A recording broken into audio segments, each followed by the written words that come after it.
बिस्मिल्लाहिर्रहमानिर्रहीम। अस्सलाम वालेकुम दोस्तों, क्या हाल है? ठीक है, अल्लाह पाक आपको सलामत रखे, शादाबाद रखे। तो दोस्तों, आज मैं आपको अपने चैनल में खुश आमदीद कहती हूँ, एक बहुत आसान सी बहुत अच्छी सी रेसिपी के साथ। तो आज हम बनाएंगे करेले और प्याज।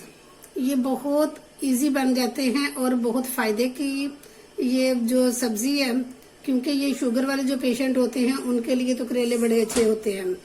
और हर वक्त इंसान गोश्त खा खा के भी तंग आ जाता है, कभी कीमा, कभी मटन, कभी बीफ, कभी चिकन, और ये सबसे डिफरेंट होती है और बहुत आसानी से बन जाती है। तो इसके लिए मैंने ये लिए हैं, करेले लिए हैं, प्याज लिए हैं, ये मैंने अनारदाना लिया, टमाटर लिए, सब्ज मिर्चें ली हैं और साथ दूसरे मसाला जात अभी हम ऐड करते हैं। तो बिस्मिल्लाहिर्रहमानिर्रहीम। लें जी, हम ये चूल्हा ऑन करते हैं अपनी ऊपरी खूबसूरत सी कढ़ाई के साथ।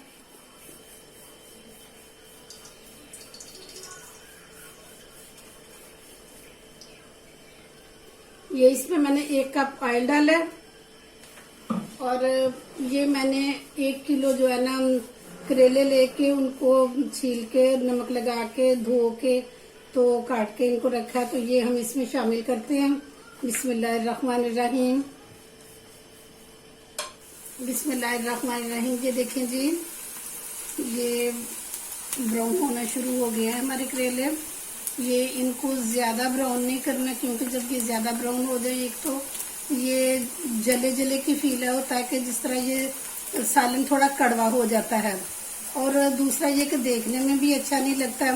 तो इसको बस बिल्कुल जो है ना लाइट ब्राउन करेंगे। लाइट ब्राउन करके तो फिर इनको प्लेट में निकाल लेते हैं। ये देखिए, अब हमारे करेले जो है तैयार हो गए हैं। वैसे ये मैंने मीडियम फ्लेम पर बनाए हैं, क्योंकि तेज फ्लेम हो इसकी तो ये जल जाते हैं जल्दी। तो इसको जो है ना हम निकालेंगे प्लेट में। बिस्मिल्लाहिर्रहमानिर्रहीम। ये देखें कितना अच्छा, कितना खूबसूरत कलर आया इसका, और ये जिस तरह देखने में खूबसूरत है, इसी तरह खाने में भी मजेदार होंगे, बहुत टेस्टी होंगे और बड़ी अच्छी खुशबू इनकी आ रही है। ये मैंने सारे करेले निकाल लिए हैं। अब मैं इसमें ये प्याज डालूंगी, प्याज शामिल करेंगे इसमें। अब इनको भी हम लाइट ब्राउन बनाएंगे। इनको भी ज्यादा हमने डार्क ब्राउन नहीं करना, क्योंकि वो फिर इनका भी जायका खराब हो जाएगा। और ये देखें जी, प्याज हमारा लाइट ब्राउन हो चुका है। ये देखें, ना ये ज्यादा सुर्ख हुआ है और ना ये सफेद सफेद है। ये बड़ा खूबसूरत कलर आया है, बड़ी अच्छी खुशबू आ रही है।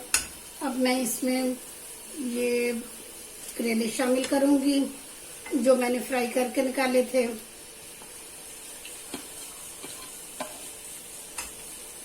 और ये जो टमाटर छोटे छोटे काट के क्यूब्स की शक्ल में रखे थे, ये डालूंगी।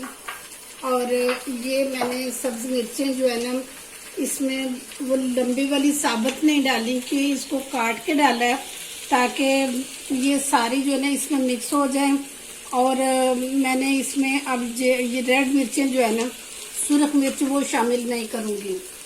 और ये इसमें डालूंगी जो मैंने 1 टेबल स्पून ये अनारदाना रखा था, ये इसको कूट के मैंने तो ये रखा है, ये इसमें शामिल करते हैं। और इसमें मैं नमक कम शामिल करूंगी, क्योंकि ये धोए थे नमक लगा के, और उससे फिर नमक जो है ना करेलों में शामिल था। इस वजह से मैं इसमें नमक बहुत कम शामिल करूंगी। ये नमक डाला मैंने, तो ये आधा चम्मच हल्दी डाली है, और ये 1 चम्मच सूखा धनिया डाला मैंने ऑयल इसमें इतना ही डाला था कि जितना जो है ना, जिसमें ये दोनों चीजें फ्राई हो जाएं। अब ये सारी चीजें मैं मिक्स करके तो इसको 5 मिनट के लिए दम पे रख देती हूँ। ये इसको दम के ऊपर रखते हैं, तो 5 मिनट के बाद दोबारा चेक करते हैं और फिर देखते हैं कैसे बने हमारे करेले। 5 मिनट हो गए हैं। अब इसको खोल के देखते हैं। माशाल्लाह, ये देखिए बहुत खूबसूरत बनी है, बहुत अच्छी बनी है, क्योंकि बिल्कुल हल्की आंच रखी हुई थी और ये दम के ऊपर माशाल्लाह सारे बहुत अच्छे करेले तैयार हुए हैं। तो ये थी हमारी आज की डिश। अगर आपको ये मेरी डिश पसंद आई है तो प्लीज़ मेरे चैनल को सब्सक्राइब करें, बेल आइकन को दबा दें ताकि हर आने वाली नई वीडियो आप तक बआसानी पहुंच सके। अपना बहुत ख्याल रखना, इसके साथ ही इजाज़त चाहती हूँ। ओके जी, अल्लाह हाफिज़।